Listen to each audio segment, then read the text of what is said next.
সাত দফা দাবিতে তেজগাঁওয়ের ৭ রাস্তা এলাকায় অবরোধ করছে ঢাকা পলিটেকনিক ইনস্টিটিউটের শিক্ষার্থীরা। আজ বুধবার সকাল ১১টা থেকে সড়ক অবরোধ শুরু করে তারা। এতে করে যান চলাচল বন্ধ হয়ে আছে এই ব্যস্ততম সড়কে।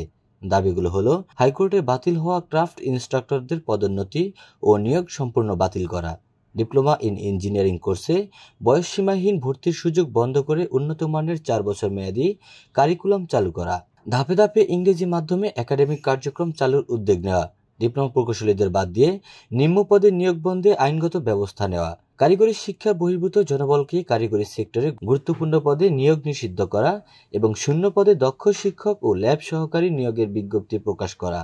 শিক্ষার্থীরা আরও দাবি জানান, স্বতন্ত্র কারিগরি ও উচ্চশিক্ষা মন্ত্রণালয় প্রতিষ্ঠা ও কারিগরি শিক্ষা সংস্কার কমিশন গঠন করতে হবে। একই সঙ্গে উন্নত মানের টেকনিক্যাল বিশ্ববিদ্যালয় প্রতিষ্ঠা এবং নড়াইল, নাটোর, খাগড়াছড়ি ও ঠাকুরগাঁও নির্মাণাধীন প্রকৌশল কলেজগুলোতে অস্থায়ী ক্যাম্পাস চালুর মাধ্যমে ভর্তির সুযোগ নিশ্চিত করতে হবে।